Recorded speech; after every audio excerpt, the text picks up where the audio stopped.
Alright, let's take a look at Nalia's party. So, once again, thanks Little Mushroom Guy for the idea. I think she's going to be a much more fun black-white deck than Teysa. Because what I want to do with Teysa just isn't going to work. The way I want to build her, the nice, fun, pretty cards I want to use, they just not going to work. So let's go with Nalia. Let me see what I've got for her. Okay. First off, let's look at her again. So she's a human rogue, costs 1 black, 1 white, 3/3. I can look at the top of the card of my library whenever I fucking feel like it. I can cast clerics, rogues, warriors, and wizards from the top of my library whenever I'm able to cast a spell. A creature spell. So if I were to... Money Canyons won't work because it requires a card to be in your hand, as I recall. I don't have one in front of me. I haven't looked at one in a while, even though I own a few. But I'm pretty sure it says from your hand. Most of the other shit I can think of that lets you play cards as instants are blue. So, okay. Alright, so on my turn I can cast Cleric, Warrior, and Wizard spells from my library. At the beginning and comment of my turn, if I have a full party, remember a full party is 4 creatures. If you have one shapeshifter that as changeling, so he's everything. He's a wizard. He's a schmuck. He's a crackhead jailbaiter. Whatever he is, it doesn't matter. You have to have 4. You have to have a full party. You have to have 4 creatures. And at least one of each creature has to fulfill at least one of the roles. So you can have that changeling, but then you have to have one of the other. You can have a wizard, rogue, warrior, and the changeling can be your cleric, if you want. So anyway, if I have full party, put a +1/+1 counter on all my creatures, all of them, every single last motherfucking one. Oh, they get bigger. And they get death touch. They're death touch fucking bastards. Yeah, I'm pretty interested in finishing this, but I'm kind of stuck on it and it's irritating me. So, how am I stuck? Let's take a look. Nalia, can you stand there and not fall down like most of your drunken commander friends whenever I put them someplace like that? I'll try, boss. You better fucking try, Nalia. Alright, so I've got Cabal Coffers on loan from Sig. The mana base is pretty much the same as it was before. You know, there's not... Don't know if I'm going to keep that Charlotte Sanctum. There's still a whole shitload of clerics in there, but I don't know if I'm going to keep it. Temple of False God.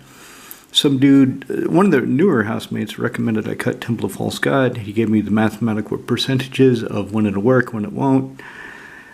I don't know, maybe I will.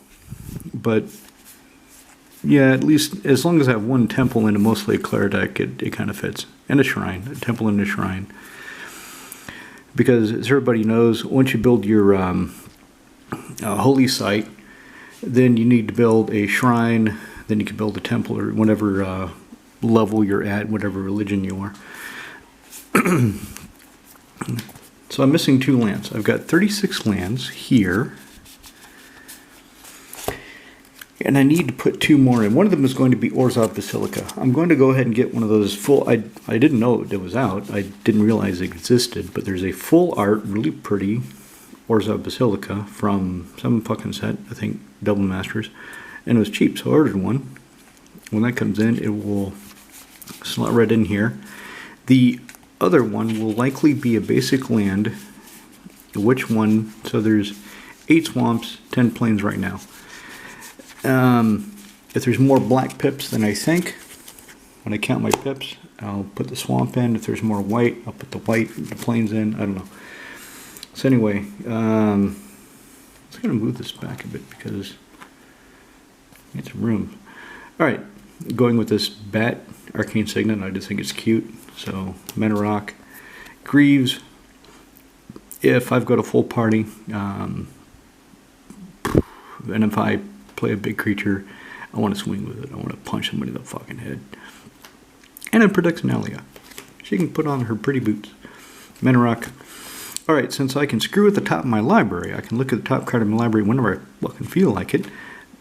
Since he's Divining Top, seems like a pretty mindless inclusion. So if I look at the top card and I it's not going to help me. Okay, let's look at the top 3 and see if one of them can help me. Hopefully it does. If it doesn't, oh well, I'll be taking it in the face. Soul Ring. Yeah, I like that. I like that art a lot. Vulcan Baga. It doesn't feel like a Vulcan Baga card, though, to me. Vulcan Baga, I think of Imperial Archangel. I think of all the band cards he did. That, what is she? The Angel, she costs 1, blue, green, white. She's 3/4 flying. You can only untap 1 creature during your untap step. That's what I think of. Elspeth, of course. Elspeth Knight Errant. But this, it just, I don't know. To me, that's more of a Omar Rayan kind of art.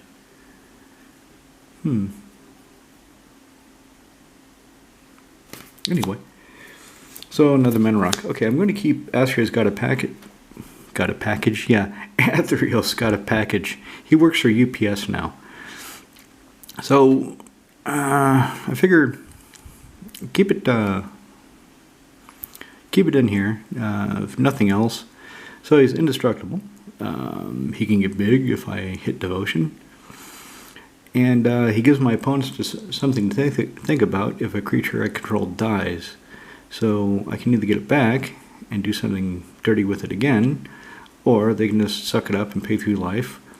So I have to wait a little while before something else lets me get it back and do something dirty again. Either way, they're going to suffer. 8.5 Tails. I'm going to keep him in here for now. He might come out. He can help protect things. He can help get attackers through. He can help stop creatures that are attacking. Pump up blockers, that sort of thing. I'm taking out Healy, God of the Sun. Okay, so I'll explain what I need your help with towards the end of this. But one of the constraints, one of the things I'm doing is I'm taking out anything, for the most part, anything that makes tokens that are not zombies. Because she, so Nalia, puts a +1/+1 counter on all my creatures. I've got a shitload of zombie tokens from my zombie horde deck. I should show that again. I haven't showed it for a long time. Probably most of you lads have forgotten about it. So anyway, I've got plenty of zombie tokens, token cards. And she is going to have the same problem that Edgar Markov would have had. And that's why I spent all that time and energy making his tokens, because finding the right tokens, they weren't that cheap, because I needed 10 to 13 of each. And no seller I could find in MKM had more than 5 or 7 listed at a time, which I thought was odd and kind of pissed me off. Or if they did, it was some art, some different art. So I made my own. Because whenever Edgar attacks, all the creatures get a +1/+1 counter. If I'm using dice, if I'm using coins, if I'm using some of the buttons, some of the like Hello Kitty or Barushki buttons I have for tokens, it's kind of hard to put a counter on it. And then it creates memory issues. Okay, these are all +1/+1. I'll put a die next to it. These are all +2/+2 because they're getting another one. And it gets all mixed up, so it's easier to use cards. So because I don't have any cleric tokens, and I don't really feel like buying any, I'm going to take out Heliod. The only thing he does in this deck is give everybody vigilance. Yeah, the tokens is cool, but because it'll create memory issues, I'm taking out Heliod. And any cards that you recommend, once I get to the recommendation request part of this video, please keep that in mind that the only tokens I want this deck to generate are 2/2 black zombies, because I have plenty of card tokens for those. And I really don't want to have to deal with a bunch of other tokens because of the memory problems of hitting the full party and them all getting +1/+1 beginning of combat. That's something I want to do in this deck. I want to use all of her abilities. So I want to hit a full party as quickly as possible and go to town. So Luris doesn't help. He helps bring things back, most notably the Seal of Cleansing, but he doesn't help the party. Aura, he helps the party, and whenever he or another cleric I control dies, I can put cleric back into play with lesser power. Ravo Soul Tender, so he makes everything bigger, and at the beginning of upkeep I can raise dead. So he's worth a slot. Alms Collector, I was thinking of taking on Alms Collector, but the genie just told us that he bought the Bloomborough Group Hug deck. And the Bloomborough Group Hug Commander, one of her abilities is if you meet this condition, you draw 2 cards. Bang! Alms Collector, baby! Give me my money! So, maybe it'd actually be useful. Bloodbaron of Viscopa, it could come out. It has no it's a vampire. It has no rogue, knight, cleric, nothing relevant anyway. Nothing at all, nothing relevant. Except the lifelink protection from black and white. Usually that's relevant. So he stays for now. Bygone Bishop, whenever I cast a creature spell, CMC 3 or less, and get a clue token. So this is card draw. My fucking battery's gonna. Alright, since I had to get up to change the battery anyway, let me show you what I have for tokens. So, yeah, this is pretty gay, but I mean, it works. And it's kind of hard to find these bags that are cheap. So this little feminine net bag, it was 20 crowns at a stationery shop. The tokens, yeah, they're cute. My daughter helps me pick them out. So you can see putting a die on this isn't that hard, but these angels, I use them for flying or angel tokens, it's a little more difficult. The Hello Kitties, that's not that hard, but those Barushki, those ladybirds, that's going to be hard to balance a die on that. I mean, I suppose I could try, but I'd rather just not. So that's why I say only zombie tokens. Only things that I have cards for, because I don't want to buy a bunch of tokens. So let's keep going. Deathbringer Liege, 2, 3 black, 3 white hybrid, whatever. Other black dudes you control get +1/+1. Other white dudes you control get +1/+1. Your mulatto dudes, they get +2/+2. Whenever I play a white spell, I can tap a creature. Whenever I play a black spell, I can kill something if it's tapped. So he earns his slot. Doomed Necromancer. At instant speed, sacrifice him. Put a creature from your graveyard to play. If it just returned to my hand, no, I wouldn't even bother with that. Alright, so this is key. Let's put her aside because she's going to be key. And I'll show you why. Frontline Medic. If everything has Death Touch and it gets bigger and is going to attack, it'd be kind of nice if they were indestructible too. So, Frontline Medic. Grave Titan. I'm not sure if he's going to make the fly. I need some big creatures. My problem now is I don't have a lot of flying creatures, but I need a few big creatures. Clerics ain't that big. They might be really tough. Like, what's that zombie cleric? There's a zombie cleric that costs 6. He's 4 black. He's 2/7. He has extort. He gives everybody else extort. Excuse me. Patron of something, I think.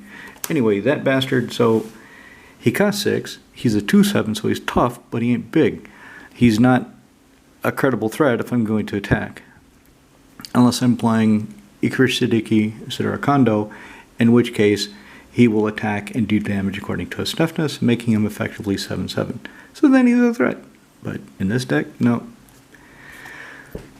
Let me take that back. Actually, if he got a +1/+1 counter and Death Touch until end of turn, he would be a 3/8 Death Toucher. Yeah, that's kind of a threat. Except they would just take the 3 damage. Okay, Mother Runes. Mommy says your creature gains protection to the color that she feels like protecting it from until the end of the turn. Rattling Randomers. So if my clerics are going to die, and I know they will because in Magic creatures die. If you're just hearing this for the first time, welcome to the table. That's kind of where creatures die. It's weird, I know, but sometimes it happens. And when it happens, if you can profit from it, do it. Let's see, Scholar of Athreos. Okay, she's here in here because I have some shit that consumes my life. And I'm planning to get some things that can consume a lot of my life. So I need ways of getting that life back. And stealing it from my opponents seems like a pretty good idea. I mean, where else am I going to get the life? There's only so much of it at the table. You start 4-man game, there's 160 points of life. So if you can drain some of it from your opponents, better for you. Okay, Sin Collector, not sure if he's going to make the final cut. I mean, even if he has 2 counters on him, a 4/3 Death Toucher just, Now when he dies, and I bring him back, and I use his ability again, I have to think about it. Because quite often, I don't know who to target. Now, if it's Evgeny, it's him. If it's Cube, and he's playing Eldrazi, then it's him. If Cube is playing his Necrons, I don't know if I should target him or not. He probably doesn't have a lot of spells. Peter's playing Knights, probably not going to get anything impressive. Roman, if he's playing Horrors. So let's say we're playing a game. Evgeny's got his new deck, his new Group Hug deck. I haven't looked at the deck list yet, but I would guess that it has some interesting sorceries. If Peter is playing Knights and Roman is playing Horrors, yeah, Evgeny, and I hope I get something good. Otherwise, it's like, okay, I take away your Opt. I take away your Raise Dead. Some bullshit. Destroy Visionary. Shadow. My throat's kind of dry. Let me take a sip. That's pretty good. Okay, 2/2 Shadow. So effectively unblockable. I talked about this before. Whenever he hits anybody, I get to destroy an enchantment they control. So he's worth his slot. Sun Titan. If I've got the Grain Titan, I'm going to have the Sun Titan. I like having the duality of both of them in the deck. And he's good. True Believer. I'm not really sure, thinking about it, how worried I should be about things targeting me. He will stop a Bojuka Bog, but what else stops a Bojuka Bog if I don't have much in my graveyard and one of my other opponents do? Because when people play Bog, usually they just kind of look around and, okay, who's got the most cards? Oh, you do? Okay, I'll Bog you because you have the most cards. You know, strategic my ass. Veteran Bodyguard. He can probably come out. I really like having him in here. I really want to put him in a deck. I should probably put him into Ikrashidiki Siddharkondo as a backup to the Patron Giant. What is he? Palisade Giant.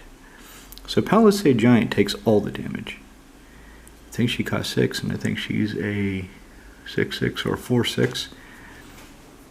But she takes all the damage. He only takes damage from creatures. And only if he's untapped. But he's cool looking. So I've got to put him somewhere. I'll leave him here for now. Wither Wayfarer. Go find a land, show it off, put it in your hand.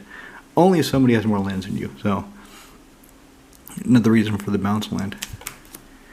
Bounce land back to my hand. Okay, this is graveyard control. Any creatures that you control die, you can sacrifice Angelic Renewal, bring it back. If you have Lures to the Dream Den, you can cast it. Sun Titan, you can bring it back out. So this is recurable with what I have. Blind Obedience slows down my opponent. Yeah, I got the new art. I like it. Bolt the Bird had it cheap when I was ordering Nalia, and I think it came with Nalia. So I went ahead and got one. Speaking of graveyard control and Bojuka Bog, okay, I've got Necromancer's Covenant. Comes into play, exile all creature cards in target player's graveyard from the game. Then I get a 2/2 zombie creature for each card removed this way, and my zombies get lifelink. So this is pretty good. Give me a bunch of creatures. Okay, Seal of Cleansing, there it is, foil, sack it, destroy target artifact enchantment, Smothering Tithe. To be honest, I'm not sure if I want this anymore if I need this. So I took out Thalise. Thalise is the chick that whenever I make tokens, at the end of the turn, I get a 1/1 black and white spirit creature token for each token created that turn. So she combos very well with Smothering Tithe because of my opponent's turn. They draw a card, they don't pay 2, I create a treasure token, and she's in play. At the end of the turn, I get a spirit token. So maybe I should take this out. I'll see what else is there, but that's a possibility. Okay, Clever Concealment. It's something I want to try. Looks really good. Any number of target non-land permanents I control phase out. It has Convoke, so Black Fog. Exile any number of target. This is the other reason not to go too deep in, well, since I'm not going too deep in tokens, let's take the sentence the right way. Since I am not going too deep with tokens, Eerie Interlude can stay, so if there's a board wipe, I can protect my cards, protect my creatures. I thought about Fracture. I thought maybe a Fracture would be good in here. Destroy target art. It kills anything but a creature. So, I don't know, it's a speed, black, white, and if Deathbringer Liege is out, it will kill a creature too. So if Deathbringer Liege is out, this gets a lot better. But instant speed destruction. Okay, White Fog. Kill a creature or enchantment. Pay 2 life. Go find Cabal Coffers if you have Urborg Tomb of Yawgmoth in play. If you don't have Urborg Tomb of Yawgmoth in play, but you have Cabal Coffers, go find that instead. Something like that. Cleansing Nova, board wipe. Damn board wipe. But I'm thinking of taking this out because I ordered Stick Together. Stick Together costs 5. 3 colors, white. I'll show it to you when I cut to Moxield. So Stick Together says create a party, or choose a party. Choose a party, kill all the other creatures. Well, if I'm the only one with party creatures, I'm the only one that's going to have creatures after everybody gets done deciding who's going to stick together and who's going to fall off the cliff. So maybe I'll take Damn out. And then Vindicate, destroy target permanent. Vindicate Guy kind of pisses me off. Vindicate Guy, what's his real name? Ruthless Lawbringer from Cowboy set, the one that just came out, Thunder Junction. So Vindicate Guy, he costs the same. 1 colorless, black, white. I think he's a 2/2 or 2/1 something. It doesn't really matter. And he comes into play, you can sacrifice another creature, not him, some other creature, and destroy a non-land permanent. That's not too bad. I put a copy in Eddie Markov. But what gets me, he's an assassin. He's not a damn rogue. If he was a rogue, I could use him, but I can't because he's an assassin, and I need room for rogues. So that's what I have for actual cards. That's the deck so far. So I'm missing. I have room for a lot of things. These are all empty sleeves, waiting for cards for that deck. Now, here's the catch. Here's what I need your help with. I went through my collection, looking for wizards, warriors, rogues. I don't have any that are interesting. She is the most interesting wizard I found. And what I wanted to do was get 2 black rogues, 2 black wizards, 2 black warriors, and same with white. 2 white warriors, 2 white wizards, 2 white rogues. I can't find any white rogues. I look on Gather. I can't see any mono white rogues. I see black and white rogues, which is okay. But I wanted for balance to have it even. So going through my collection, she's the only interesting black wizard I have, except for Dark Confidant. I've got a Dark Confidant in my modern collection that I could employ in my Commander collection. I thought she would be good 3 black for a flying vampire wizard, so she adds to the party. Whenever she hits somebody, they exile a card from their hand, and I can play it for as long as it remains exiled. Sacrifice a human, and she regenerates. Here's the thing. She costs 5. And I will show you. We'll cut to Moxfield right after this. Cut to Moxfield, and I'll show you all the cards I'm considering. I pulled up what I think are the best possibilities of warriors, rogues, and wizards I could find. And I want your opinion on them. I want, like I said, at least 2 wizards, black-white, 2 black wizards, 2 white wizards, 2 black rogues, 2 white, but they'll have to be black-white because there aren't any white rogues, except changelings. So here's the thing. I need to really consider the mana cost, because if I want to hit the party as quickly as possible, I can't have too many high mana costs in the party potential. Butcher of Malakir, he's a warrior. He costs 7. He ain't coming out anytime soon. So if I have him as one of the black warriors, I need something much, much cheaper to compensate. I need something like Blood-Soaked Champion to compensate for 7, right? And to cheat, I have ordered a Grave Shifter, which is just a Gravedigger with Changeling, so he's a black everything. I've ordered a Mirror Entity, white creature with Changeling, so he is everything. I ordered a Bloodline Pretender that when he comes into play, I'll choose Cleric, so when my Clerics are coming down, because the deck will likely still be Cleric heavy, he'll get bigger, and he's got Changeling. So between the Mirror Entity, Graveshifter, and Bloodline Pretender, I will have 3 party members. She would be 4. If I have the 3 changelings and her, there's the party, right? But I need other options, because if I only have 1 potential warrior, 1 rogue and 1 warrior or wizard in the deck, I'm probably not going to draw them. Probably not going to get to them. I need to increase the density. So that's the other thing. Let's cut to Moxfield, and I'll show you the ones I'm considering. You tell me which ones you think are good, and tell me what other cuts you think I should make to the main deck to fit in more of them if you think they're better than the cards I was retaining. So let's go. Alright, so here we are with Moxfield, taking a look at Nalia's party. The main deck, it's just like I showed you. It's just all the creatures are the same. I already showed you the actual cards. I already took Heliod out. Here is that stick together I mentioned. So 3 white. Each player chooses a party from among creatures they control and sacrifices the rest. So you choose 1 cleric, rogue, warrior, wizard, and then everybody else dies. Something I thought of, though, where is Frontline Medic? Indestructible this turn. So that means I better not take Dam out, because if I attack with him, 2 other creatures, all my creatures are indestructible, so I can board a wipe at will. Something I thought of in in the time it took me to put the cards away and come here.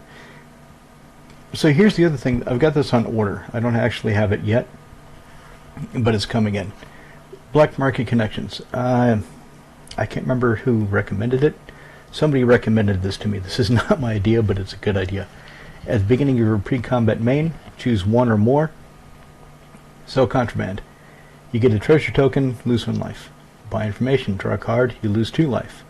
Hire a mercenary. Create a 3/2 colorless shapeshifter token with Changeling. You lose 3 life. So that helps the party. And if I do all 3, I'm losing 6 life, but I get to create a treasure token, draw a card, and get a creature. Should be interesting, but then that's why I need a little life gain. Something else I thought of that I do not think I have been considering. No. So let me put it up here. Is Field of the Dead. So Field of the Dead. Let me put it into considering, because I don't actually own one. So if some of you already know this card and hate this card. Or you love the card because you play the card and beat people in Modern. It depends on what side of the board you're on. So Field of the Dead comes to play tapped. Taps are colorless. Whenever it or another land enters the battlefield under my control, if I have 7 or more lands, different names, I get a 2/2 black zombie creature token. Now, this deck is not going to take full advantage of that because I don't have much ramp, but I do have several cards with different names. So I will probably be able to hit the condition pretty quickly. So maybe I should include that. Maybe that's a good inclusion. Anyway, here's what this is what we're here for. I need to find, and I need your help deciding. So 2 rogues for white, 2 for black, 2 wizards for white, 2 for black, 2 warriors for white, 2 for black. Let me just go through the ones I was thinking of. I couldn't find any mono white rogues. And also keep in mind what I said about the casting cost. So this guy costs 6. So Astarion isn't coming out that soon. So he's not going to help the party as quickly as I want to hit the party, so I can start attacking people, putting counters on my creatures, and giving them Death Touch. So this guy is Death Touch and Lifelink. He's a 4/4. At the beginning of your end step, I either get to each opponent loses life equal to the amount of life they lost this turn, or I gain life equal to the amount of life I gained this turn. So if I did more damage than I gained life, it's pretty easy to decide which way to go. I thought he might be interesting in here. And then I thought of these two. So I went to gather, I just looked at warriors, rogues, and wizards for the 2 colors. This guy only works with this guy. No, this chick. This chick only works with this guy. So Blaring Captain. Whenever she attacks, my warriors get +1/+1 until end of turn. Well, I'm not going to have that many warriors, only the changelings. So that's why I really don't know if I want her in here. I might want her for Saskia, which is going to be a token deck, so I'm still thinking of her for Saskia. But I was kind of stuck trying to find white warriors that are interesting and low casting cost. This guy is interesting in low casting cost, and he creates white warrior creature tokens. But then again, I don't want to create any tokens, any creature tokens that are not zombies, because I don't have the cards. If I did put him in here, I need to get some white warrior creature token cards, or make them, which I really don't want to do. So that's what I'm thinking of. Bloodline Pretender, he's already on order. He's pretty much going in the deck because his Changeling comes into play. I'll probably say Clerics. Although, if I say Zombie and I'm making a lot of zombie tokens, he'll get bigger faster. It all depends on the situation at the time. Another creature, you choose a creature when he comes into play. When another creature of the chosen type comes into play under my control, he gets a +1/+1 counter. So if I make a buttload of zombie tokens, he gets a buttload of counters. It's nice that it says just creature, not non-token creature, as so many of these kind of things would do. And then for Black Wizards, I thought a Blood Tracker, so I could pay life and put counters on him. When he dies, I draw a card for each counter on him, and if he's in the party, and the party's attacking, he'll be getting counters. So there's that. Butcher Malakir, he costs 7. He's pretty expensive. He's pretty damn good. I mean, he's a great pact on legs, wings, but and I need more flying creatures. I don't have a lot of flying in the deck now. Calculated Lich, I thought of him for the Black Wizard. He costs 6. But whenever a creature attacks one of your opponents, that player loses 1 life. So if I'm attacking, he's better in a token deck. He'd probably be better in Saskia, but I'm just trying to think of the best wizards, warriors, and rogues I could put in here in the limited slots available. He's another cleric. He's kind of expensive, so I'm not really considering him right now for later. Felissa, Fang of Silverquill. So she's a black-white wizard, with Mentor, and whenever non-token creature I control dies, fed counters on it, I create Inkling tokens, which I don't want to create the tokens, but she is a relatively inexpensive flyer, so, and she puts counters on creatures. She mentors. He's a 2/2, so she can mentor him. And if they all get counters at the same time, because they're all attacking, then if he stays one step behind her in power and toughness, in power, then she could keep mentoring him. I could keep putting more counters on him. When he finally does die, I could draw cards. He'd be really good for the wizard. I don't think he's that much right now. If I get a flat copy, i.e. a non-foil copy, and he's cheap, only costs 2 to cast, and he's got a great effect. She's interesting. So she costs 5, and when she comes into play, starting with me, everybody chooses up to 5 permanents they control. Everything else except for her phases out. And they can't phase in. So as long as she's on the board, none of the stuff that's phased out can come back. Now granted, I have no control over what my opponents are going to pick, but I thought she's kind of, and she's really cheap. She doesn't cost that much. I mean, you can see 50 cents for a foil copy. So that's an idea. Another black wizard possibility is this Direfleet Ravager, 5 for a 4/4 menacing Death Toucher. When he comes into play, everybody loses a third of the life. Round it up. Smash. Dark Confidant. He'd be good for. Maybe what I should do, maybe what I need you to recommend, is a high CMC. If you pick a high CMC wizard, rogue, or warrior, recommend a low CMC. Dark Confidant. I've got a vintage deck using Chinese power, and a modern deck. Each one has 3 Confidants. So I have 2 play sets of Confidants, and I'm only running 3 in these 2 decks. So I have 2 Confidants sitting in my boxes doing nothing. So I could put a Confidant in this really easy. Although it wouldn't be this cool art. Kumbaj Witches. I've got an original Arabian Nights copy. 1 point of damage is not very impressive, especially when it comes back at me, but she is a low casting cost wizard. Here's the Gravesifter, the one I was talking about. So, Changeling. Every creature type, when he comes into play, I raise dead. Harper Recruiter.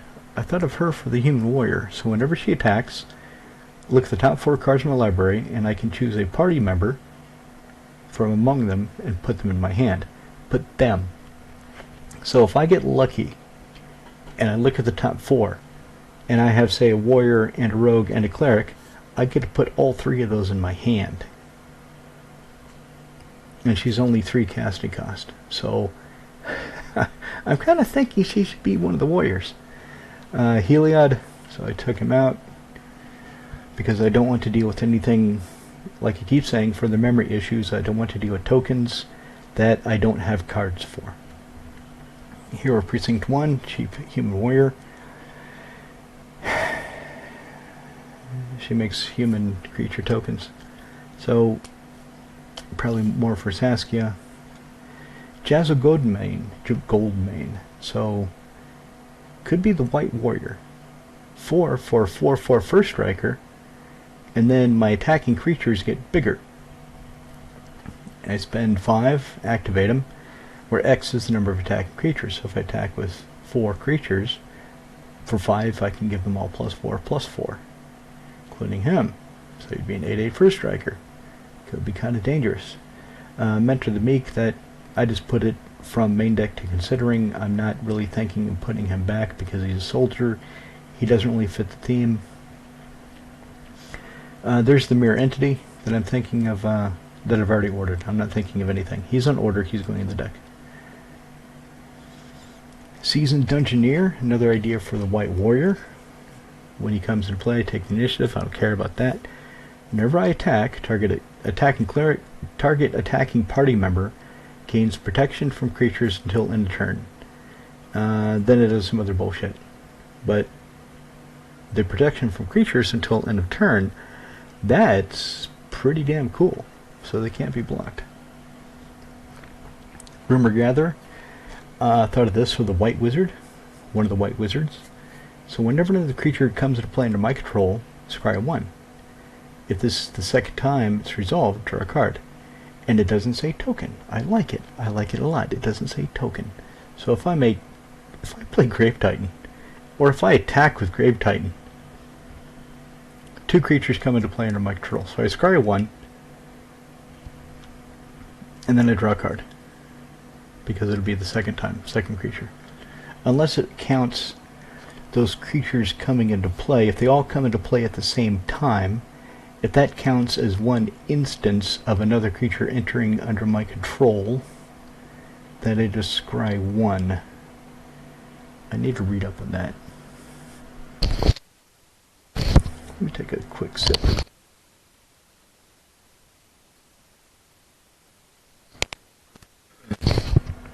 Okay, another possibility for a black wizard. Right now, I'm thinking of, let me show you again so you can remind you what she does. So Fiend of the Shadows, 5 for a 3/3 flyer. Whenever she hits a player, they exile a card from their hand. I can play the card for as long as it remains exiled, and I can sacrifice a human to regenerate her. So she's interesting. He costs the same. He's a 3/2 flyer instead of 3/3, but he has Persist. And whenever he comes into play, I get one of my opponent's dead creatures until end of turn. Then I exile it. So maybe he'd be better than Fiend of Shadow. I don't know. Preacher, I just like looking at him, so I just left him there. I'm not seriously considering getting a Preacher, because you tap him, your opponent chooses one of the creatures, they'll give you some shitty token, they give you something they don't care about, something that doesn't matter. And yeah, you've got a free creature, but it's nothing interesting. It doesn't solve any problems. Unless she can make it so they only have one cool creature, maybe stick together, they're not going to give you anything that you really want. Natok Scavenger, okay, he'd probably be pretty good for the Black Rogue. So 3 for Flying Death Touch Lifelinker, power equal number of card types among my opponent's graveyards. Another possibility for the Black Rogue, except if I flip him, then he becomes the Black Wizard. So I'm not sure. I was just looking at low CMC possibilities. So 1 to black, exile target card in opponent's graveyard. If no card's in the graveyard, flip him, and then for 5 you can put a creature card from a graveyard into play under your control. Not really sure about that. So Necrotic Sliver, I just threw this up here to think about. It fits the black-white theme. I can vindicate something. And I'm going to have a lot of things to Changeling, so I'll have multiple slivers. I at least have 3 Changelings going in. The black market connections make Changelings if I spend 3 life. And then I can spend 3 mana and sacrifice that token to vindicate something. So really considering him as just part of the deck. She's a wizard. Tap to make another creature 0/2 till end of turn. Spell-Tithe Enforcer. So he costs 5, which if I balance it by having a low CMC wizard and him, it'd probably be okay. Whenever an opponent plays a spell, they sacrifice a permanent list of it. So all their spells cost 1 more. Or if they have tokens and they don't care, they'll just sack tokens. It could go either way. It could be really good, or it could be just, I don't know. Syndicate Heavy for the White Rogue, because I could not find any mono white rogues. 2 black white hybrid. He's got Extort, and at the beginning of my end step, if I gain 4 more life, I get a clue token. So a bit of card draw meets the condition for the White Rogue. Vindictive Lich, so 4 for 4/1. When he dies, choose one or more. Somebody sacks creature, somebody discards 2 cards, somebody loses 5 life. I don't have to choose any. No, I have to choose one. Choose one or more. And each one has to target somebody different. I'm really not sure if he's worth a slot. I mean, if the zombies get going, then he could be good. He could be a 4/1 lifelinker if I have Necromancer's Covenant out.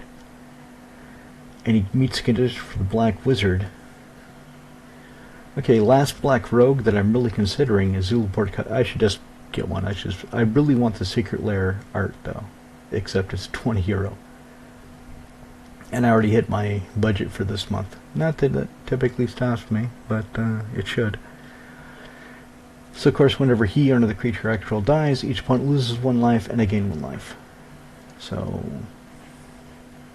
he'd be excellent to fill the slot of one of the Black Rogues. These are the other cards I was considering, just some lands.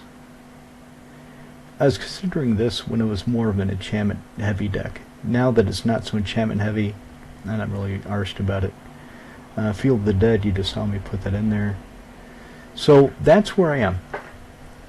And what I need is your advice on at least 2 creatures of each type, and if there's somebody better that you don't see here, you can recommend them.